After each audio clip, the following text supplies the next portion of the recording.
melakukan hal bukan hal yang berat, hal yang mudah, tapi subhanallah efeknya, hasilnya dengan yang apa dia lakukan tadi membuat Nabi Muhammad cinta sama Rabi'ah, bahagia dengan apa yang dilakukan Rabi'ah. Apa yang dilakukan oleh Rabi'ah? Ketika Nabi Muhammad SAW, ketika Rasulullah hendak mau melaksanakan sholat, ini Rabi'ah bergegas menyiapkan segala perlengkapan sholatnya Nabi Muhammad SAW. Semuanya disiapkan semuanya, sejadahnya disiapkan, air wudhunya disiapkan. Loh, kok bisa air wudhu disiapkan? Iya, dulu gak ada keran nanti. Kalau sekarang tinggal hidupin keran, hidup itu air. Zaman dulu ngambil air dulu. Ini Rabi'ah yang menyiapkan semuanya. Air wudhunya Nabi disiapkan, sandalnya Nabi disiapkan, sejadahnya Rasulullah disiapkan, siwaknya disiapkan, semuanya disiapkan. Selesai Nabi wudhu melaksanakan sholat, saking bahagianya Nabi Muhammad, saking senangnya Nabi Muhammad, sampai akhirnya Nabi Muhammad ini mengatakan kepada Rabi'ah, menawarkan kepada Rabi'ah, saking senangnya. Kita juga begini, kita punya anak juara satu, ranking 1, peringkat 1, kayak juara MTQ, juara apa, saking bahagianya gimana? Nawarkan apa? Nah, mau hadiah, pengen apa? Nah sama, Nabi Muhammad saking bahagianya sama Rabi'ah, saking senangnya sama Rabi'ah, karena menyiapkan segala perlengkapan sholat Nabi, Rabi'ah juga ditawarin sama Nabi. Ditawarin apa dia? Ditawarin doa. Bayangin dia, doa. Sanni ya Rabi'ah, wahai Rabi'ah, minta kamu kepada. Ini yang mau doa ini makhluk yang paling agung, makhluk yang paling mulia, yang doanya tidak akan pernah ditolak oleh Allah Subhanahu wa Ta'ala. Seandainya pian yang ditawari doa sama Nabi, minta apa aja? Dolar, masuk surga dan lain sebagainya. Tapi kalau zaman sekarang kira-kira ada guru atau ada habib, ada kiai, ada ustaz, kita tahu ini doanya pasti diijabah oleh Allah. Terkenal ini sudah, doanya selalu diijabah.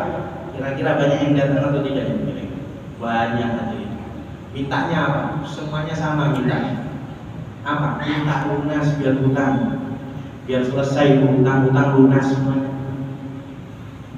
Hutang-hutangnya lunas, minta pesugihan dan lain sebagainya. Tapi dia Rabi'ah, ketika ditawarkan oleh Nabi Muhammad, wahai Rabi'ah, minta kepadaku. Apa yang diminta oleh Rabi'ah? Apakah minta emas? Tidak. Apakah minta uang miliaran? Tidak. Yang diminta bukan hal yang fana, yang cepat habis, yang hilang, yang lenyap. Dunia dan seisinya, kenikmatan dunia habis ketika kita meninggal dunia. Kita tidak bisa merasakan lagi kenikmatan dunia. Tapi apa yang diminta oleh Rabi'ah ketika ditawarkan oleh Nabi Muhammad, wahai Rabi'ah salni, wahai Rabi'ah mintalah engkau kepadaku. Diminta oleh Rabi'ah al-Adawiyah, murafaqatan fil jannah ya Rasulullah. Yang aku inginkan wahai Nabi, aku ingin menjadi pendampingmu kelak di surga. Allah, pendampingnya Nabi Muhammad. Ini permintaan yang luar biasa hadirin. Ini permintaan yang kekal abadi. Makanya ulama menganjurkan kalau kita dapati ada satu orang yang soleh, yang terkenal ibadahnya, terkenal doanya selalu diijabah oleh Allah, jangan minta perihal dunia, tapi minta keselamatan akhirat. Itu yang penting. Itu benar-benar kenikmatan, hakikat kenikmatan. Saya mau tanya, kira-kira doanya Nabi kabul atau tidak? Pasti kabul. Jangankan doanya Nabi, jangankan doanya Rasulullah, Nabi Muhammad nunjuk itu loh. Nunjuk, ngasih isyarat saja kabul. Jadi dulu ada satu sahabat yang bernama Julaibib. Ini sahabat hadirin dalam kitab, dalam Sahih Bukhari, dalam kitab-kitab yang lain juga disifatkan. Ini Julaibib bukan sahabat yang tampan, gak ganteng. Kemudian bukan sahabat yang kaya raya, sudah gak tampan, miskin. Kemudian Disifatkan lagi gak punya kedudukan apapun, bukan turunannya orang mulia, gak punya kedudukan apapun. Diperhatikan sama Nabi Muhammad.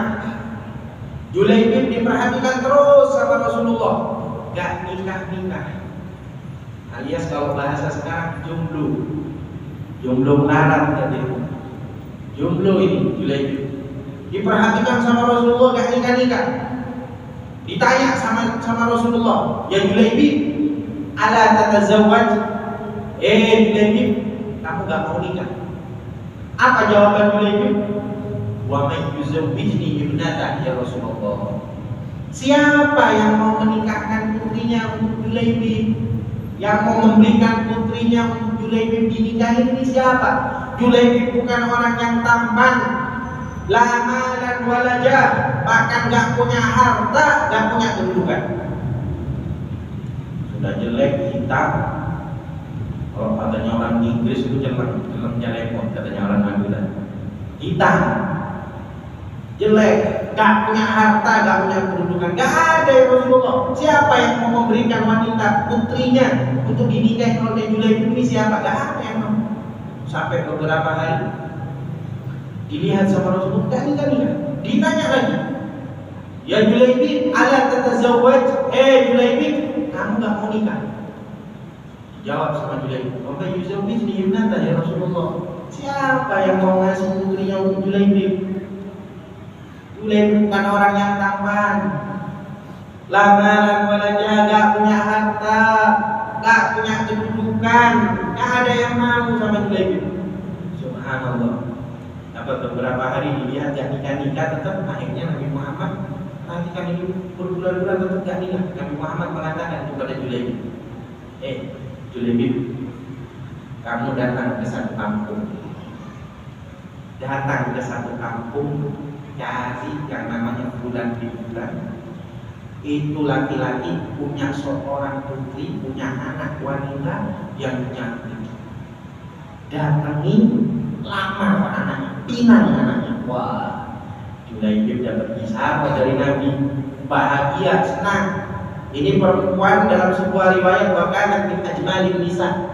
Ini wanita paling cantiknya wanita, putihnya iya, mancungnya iya, matanya indah. Kalau zaman sekarang putih hadirin, tapi efek filter Instagram. Kalau dari medsos, masya Allah, dari media sosial putih, glowing. Dilihat dari dekat gimana? Hitam pekat. Wah, kalau dari Instagram, masya Allah, putih filter, nipu semuanya. Tapi kalau ini wanita, subhanallah, ini perempuan, isyaratnya Nabi Muhammad, benar-benar cantik, putih dan lain sebagainya. Julaibib dengan PD-nya, sekalipun tahu diri dia gak ganteng, hitam, gak punya harta dan lain sebagainya, tapi karena berhubung isyaratnya Nabi Muhammad yang menunjuk untuk mendatangi perempuan tersebut, semangat berangkat sampai ke rumah, ketok pintu, assalamualaikum, waalaikumsalam, silakan masuk. Dipersilakan masuk sama orang tua si wanita tadi. Duduk Julaibib, ditanya sama orang tuanya tadi, ada apa pian kesini? Ada hajat apa? Apa yang perlu saya bantu untuk dia? Wah, langsung dengan tegasnya dia menjawab, saya datang ke sini untuk melamar anak dia. Kaget orang tuanya, Pian mau melamar anak saya? Serius? Iya, saya datang ke sini mau melamar anaknya. Pian nggak tahu sama anak saya kan? Anak saya paling cantiknya wanita, terus Pian yang mau melamar? Nggak kaca. Waduh, berat sudah urusan. Julaibib tapi pede hadirin. Akhirnya jawab apa dia? Saya datang ke sini karena isyarat dari Nabi Muhammad SAW. Nabi Muhammad yang memerintahkan saya untuk datang ke sini melamar anaknya. Ibunya melihat dari dalam, intip dia. Waduh, ini yang mau melamar anak saya. Gak mau juga, ibunya gak mau, si bapak gak mau juga. Gak ada yang perlu. Kalau bahasa sekarang gak ada yang perlu. Tapi subhanallah, wanita isyarat Nabi Muhammad, wanita yang cantik tadi mendengar dari dalam, karena mendengar laki-laki tersebut utusan Nabi Muhammad yang memerintahkan untuk melamarnya, dia mengatakan kepada orang tuanya, ya ummah, ya abi, wahai ibu, wahai ayah, la aruddu khatiban arsalahu Nabi sallallahu alaihi wasallam. Aku gak mau menolak laki-laki yang diutus oleh Nabi Muhammad untuk melamar. Aku mau dengan laki-laki tersebut. Subhanallah. Akhirnya si ayah sama si ibu gak bisa apa-apa lagi sudah. Ya sudah, si anak mau. Akhirnya ditentukan waktu nikah. Ijab qabul berlangsung. Selesai ijab qabul malam hari ya. Malam apa ya udah? Malam pertama. Ini malam pertama tidak perlu diceritakan, panjang soalnya. Katanya malam pertama malam yang panjang. Saking panjangnya tidak perlu diceritakan, di skip. Ketika malam pertama ada perintah perang nanti. Perintah perang mulai langsung. Perintah perang ini perang sama Nabi ini. Aku ikut dalam barisannya Nabi Muhammad. Subhanallah. Malam pertama gak nikah, jomblo. Setelah nikah ketika malam pertama ada panggilan perang. Kalau kita kira-kira milih yang mana? Milih yang mana gitu? Ini lain, Julaibib ini sahabatnya Nabi. Dia mengatakan apa kepada istrinya? Wahai istriku, ini ada panggilan perang. Izinkan aku untuk ikut peperangan. Aku ingin berperang bersama Nabi Muhammad di dalam barisannya Nabi Muhammad. Apa kata si istrinya? Ya masih silahkan berangkat. Kemudian minta doa. Wahai istriku, doakan aku, doakan saya. Mudah-mudahan saya selamat, kembali dalam keadaan selamat. Kata istrinya apa? Ya mas, mudah-mudahan pian berangkat dalam keadaan selamat, kembali dalam keadaan selamat. Doanya wanita soleha, isyaratnya Nabi Muhammad SAW. Kalau zaman sekarang punya suami jelek, hitam pekat, miskin, gak punya harta, terus bilang mau perang dengan istrinya, terus bilang doain saya mau berperang. Oh, didoain juga sama istrinya. Apa doanya kira-kira? Ya mas, silahkan berangkat, mudah-mudahan dia gak kembali lagi mas. Bosan saya hidup sama dia mas. Ini lain, ini wanita isyaratnya Nabi Muhammad SAW. Alhasil berangkat perang. Singkat cerita, Julaibib berangkat perang, kemudian ketika di dalam peperangan tersebut Julaibib mati syahid. Nabi Muhammad melihat jenazahnya Julaibib. Diperhatikan sama Rasulullah. Jenazah Julaibib dilihat sama Nabi Muhammad. Ketika dilihat sama Rasulullah, sempat Nabi Muhammad memalingkan wajah. Rasulullah sempat memalingkan wajah. Heran para sahabat, kenapa ini dengan Julaibib? Awalnya melihat jenazah Julaibib, kemudian Rasulullah memalingkan wajah. Ada apa dengan Julaibib? Para sahabat heran. Akhirnya tanya sama Nabi, wahai Nabi, wahai Rasul, aku perhatikan engkau tadi. Engkau melihat jenazah Julaibib, kemudian engkau sempat memalingkan wajah. Kenapa dengan Julaibib, wahai Nabi? Dijawab sama Rasulullah, iya, aku perhatikan jenazah Julaibib. Kemudian bidadari surga semuanya turun berebut jenazah Julaibib. Kenapa aku memalingkan wajah? Karena ketika para bidadari surga berebut jenazah Julaibib, ada yang tersingkap auratnya dan aku memalingkan wajah karena aku gak mau melihat aurat dari bidadari. Bayangin biar jadi rebutannya bidadari. Dan yang istimewanya lagi apa? Nabi gak mau melihat auratnya bidadari. Ini luar biasanya bagi Nabi Muhammad SAW. Kalau kita berapa banyak yang jalan di bidadari, paha-paha gratis di jalan, dilihat kira-kira. Oh, langsung berdalil, nanti dalilnya apa? Iya, dilihat si haram, dan dilihat kubatir. Saya heran sampai zaman sekarang, paha ayam sama pahanya manusia lebih murah pahanya manusia. Paha ayam masih 8.000 tadi. Maka dari itu kita perhatikan itu. Anak istri kita ajarkan kepada mereka untuk menutup auratnya. Jangan dibuat gratisan di pinggir jalan. Berapa mata yang melihat? Bukan 1-2 mata. Berapa mata yang melihat di jalan itu? Kadang kita biarkan mereka. Gak nutup aurat kita biarkan. Makanya jadikan keluarga kita keluarga yang mahal, tidak sampai dilihat oleh orang ini. Cuman yang perlu kita garis bawahi dari cerita Julaibib tadi, isarohnya Nabi kabul, isarohnya Nabi Muhammad kabul, apalagi doanya Nabi Muhammad Sallallahu Alaihi Wasallam. Robiah dapat doanya Nabi. Loh, kok bisa dapat doanya Nabi?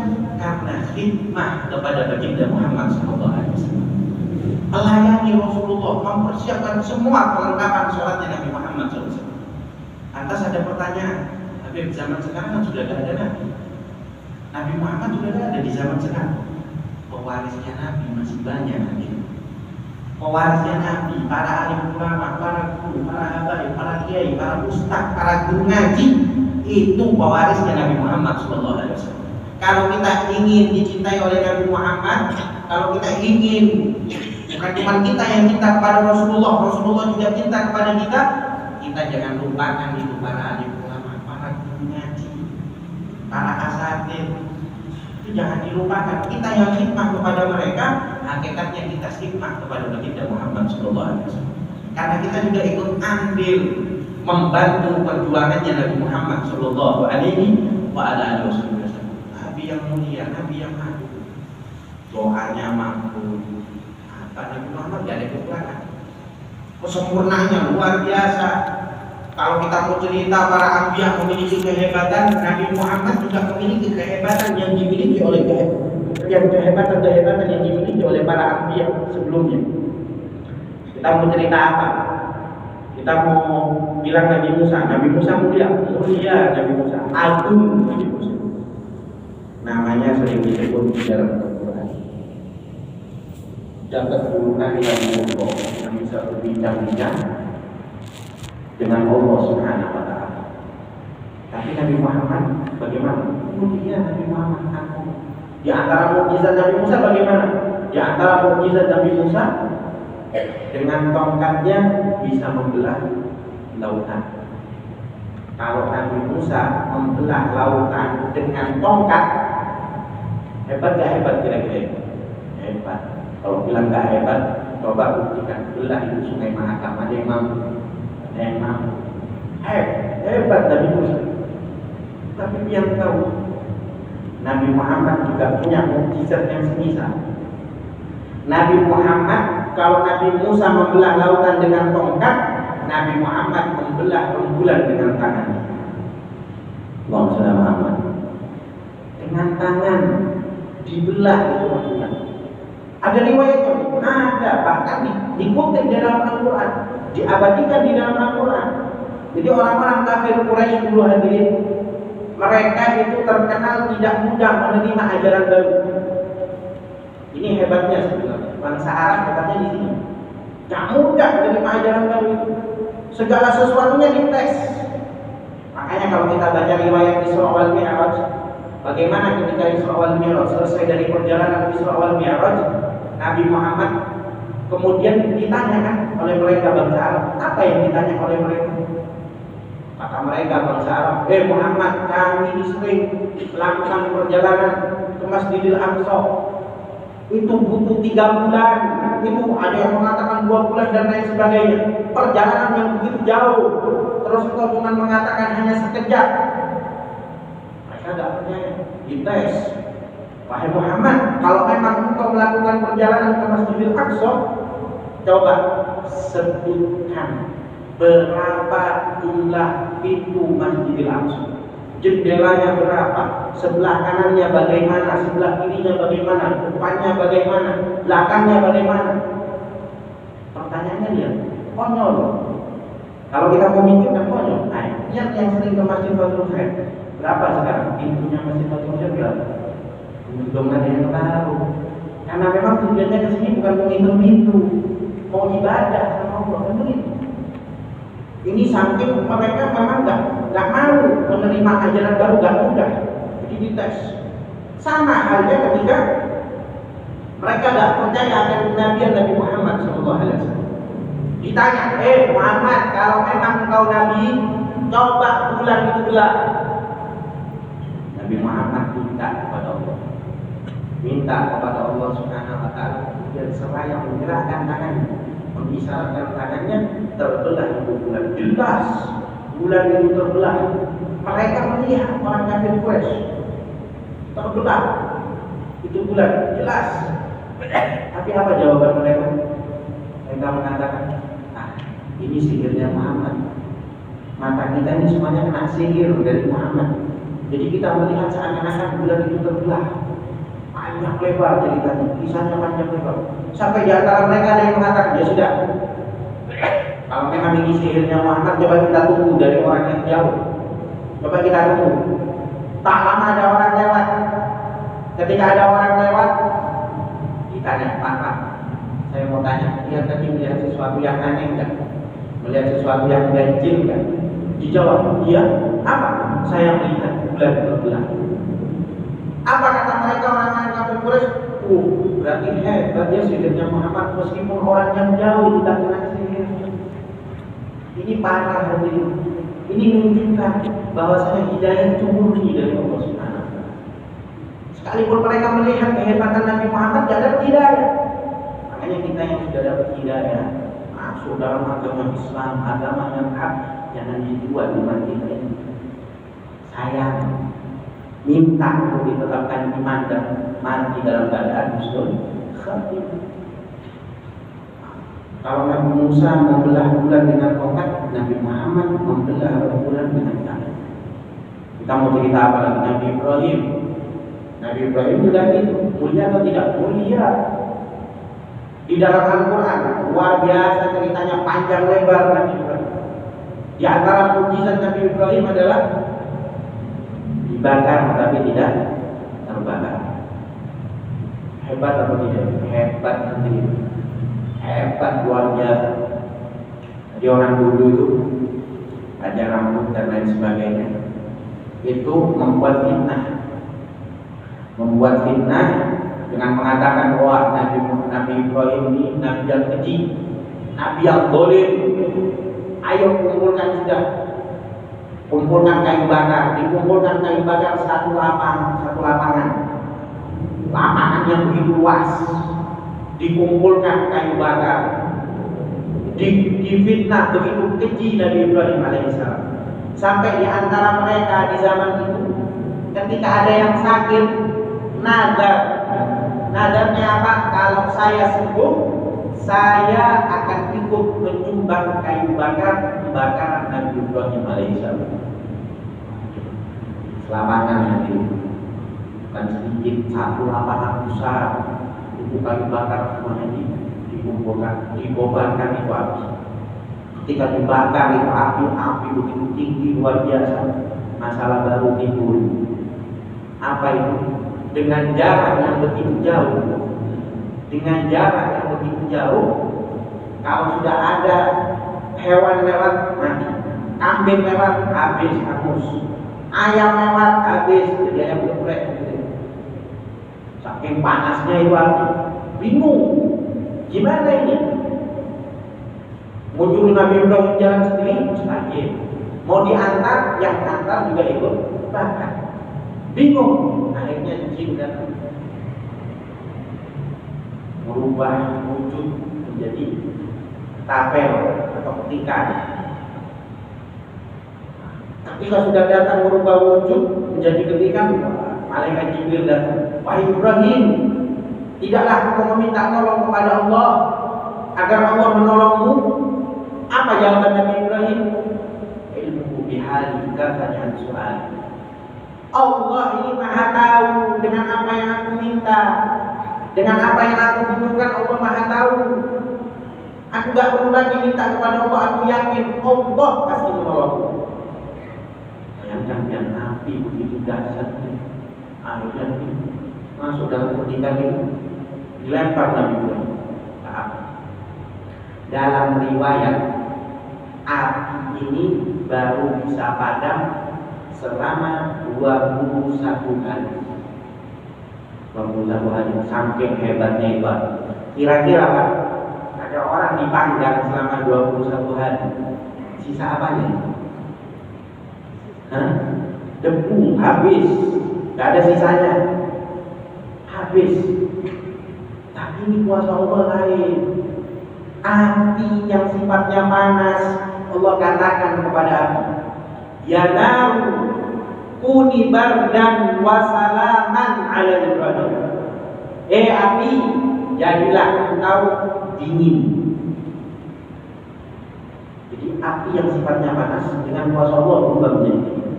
Ataupun sebaliknya, es yang mungkin dingin bisa saja diubah oleh Allah menjadi panas. Itu kuasa Allah Subhanahu wa ta'ala. Tapi gak cukup didingin saja. Kita bisa bayangin orang di ruangan dingin selama 21 hari, gak makan, gak minum, mati kan mati ya. Mati ya. Tapi Allah katakan kepada api tersebut, ya naru kuni bardan, wahai api, jadilah engkau dingin. Wassalaman ala Ibrahim, dan keselamatan untuk Nabi Ibrahim alaihissalam. Selama 21 hari ada di kobaran api, tidak makan, tidak minum, secara akal tambah kurus kan begitu. Diet ini hadirin, diet 21 hari. Tapi keluar bagaimana? Setelah api itu padam keluar, Nabi Ibrahim dalam riwayat semakin gemuk, bukan semakin kurus. Nabi Ibrahim hebat, luar biasa, mukjizatnya agung mulia. Tapi dia pernah nggak mendengar ada riwayat Nabi Muhammad dibakar dan terbakar? Belum pernah ya. Nabi Muhammad punya mukjizat yang semisal nggak? Punya Nabi Muhammad. Nabi Muhammad juga punya mukjizat yang semisal. Jadi riwayat Anas bin Malik, dalam riwayat Anas bin Malik, pernah suatu saat Anas bin Malik ini kedatangan tamu. Ada tamu datang. Kemudian ketika tamu itu datang duduk di rumah Anas bin Malik, Sayyidina Anas bin Malik memerintahkan pembantunya mengeluarkan sapu tangan, mengatakan kepada pembantunya, ini cuci, sapu tangan ini cuci. Ketika jalan jatuh ke kobaran api, tamunya melihat, menyaksikan sapu tangan itu jatuh di kobaran api. Tamunya kaget, kok dijatuhkan ke kobaran api? Pukul itu pembantu, disuruh dicuci malah dijatuhkan ke kobaran api. Heran, selesai itu kobaran api padam, diperhatikan tidak ada satu pun yang terbakar dari sapu tangan tersebut. Tidak ada yang terbakar sedikit. Heran tamunya, wahai Anas, aku perhatikan tadi sapu tangan itu jatuh ke kobaran api, jelas nyata jatuh ke kobaran api. Kenapa tidak terbakar? Apa kata Anas bin Malik? Aku baru heran. Ini sapu tangan pernah digunakan untuk mengusap keringat Nabi Muhammad SAW. Kalau Nabi Ibrahim jasadnya tidak terbakar oleh api, Nabi Muhammad sekalipun sapu tangannya tidak terbakar oleh api. Mulia bagi Nabi Muhammad SAW. Aku Nabi Muhammad. Makanya sampai ulama, antaranya Abdul Rahman bin Abdullah bin Bagi, beliau dalam qasidah atau syafatnya mengatakan, qad adana khalqul risalah bi kulli ma ja'u bihi min halah. Nabi Muhammad ini penutup dari para anbiya, tapi memiliki segala kehebatan yang dimiliki oleh para anbiya sebelumnya. Apapun itu, kita sudah dengarkan tadi mukjizat dari Nabi Allah Musa alaihissalam. Kita juga mendengarkan tentang mukjizat Nabi Ibrahim yang juga dimiliki semisal dengan Nabi Ibrahim. Nabi Muhammad memiliki mukjizat yang semisal dengan Nabi Ibrahim.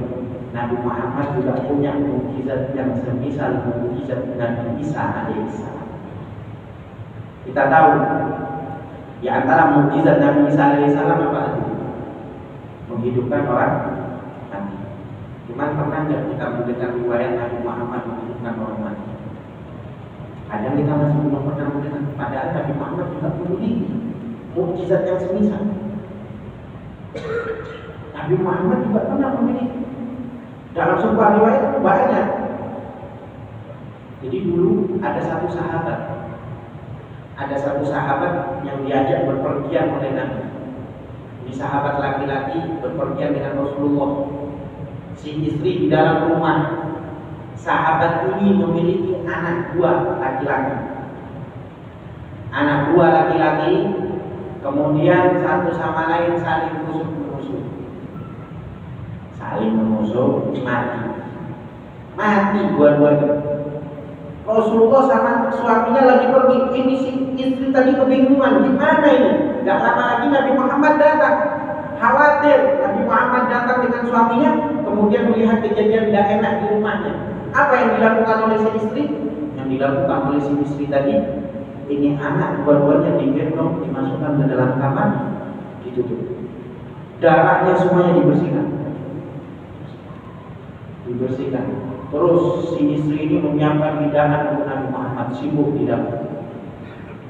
Bisa bayangin ya, gimana kira-kira kalau ada kejadian seperti ini? Kalau zaman sekarang, apalagi ada handphone, ada anaknya mati, langsung dikasih kabar bapaknya, Pak, pulang Pak, cepet, anak dia mati. Wah, bapaknya jantungan, dengar anaknya mati juga.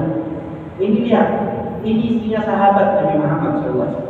Dapat didikan yang luar biasa. Gak langsung main kabar-kabar, enggak. Sudah akhirnya gak lama Nabi Muhammad datang dengan sahabat tersebut, dengan suaminya tadi. Datang ke Nabi, Assalamualaikum, Waalaikumsalam. Disambut dengan meriah. Diperintahkan untuk dijamu Nabi Muhammad. Zaman sekarang kan enggak ada, langsung dikabari, Pak, anak yang mati di dalam meninggal. Lihat sahabatnya wanita. Didikannya sahabat Nabi Muhammad SAW. Gak langsung begitu, gak langsung ngasih kabar.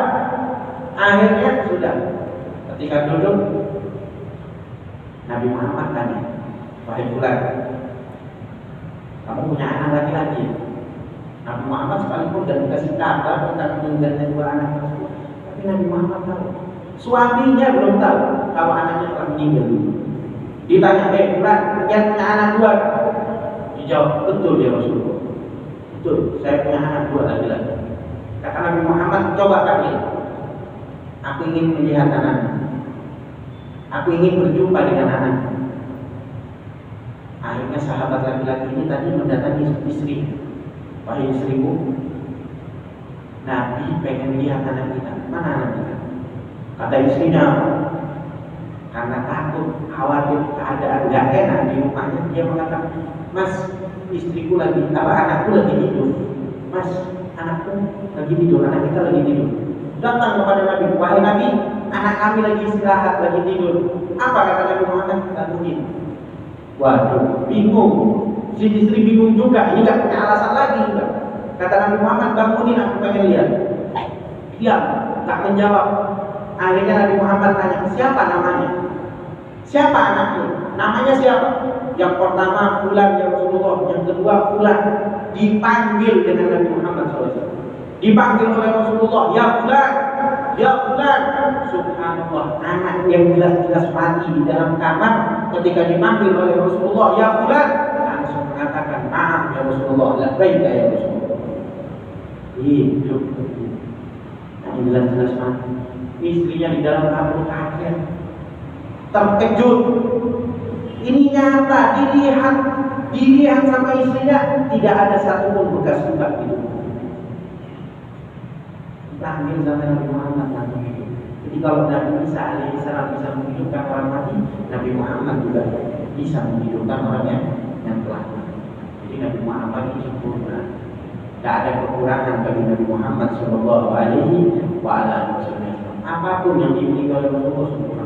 Doanya kabul, isyaratnya kabul.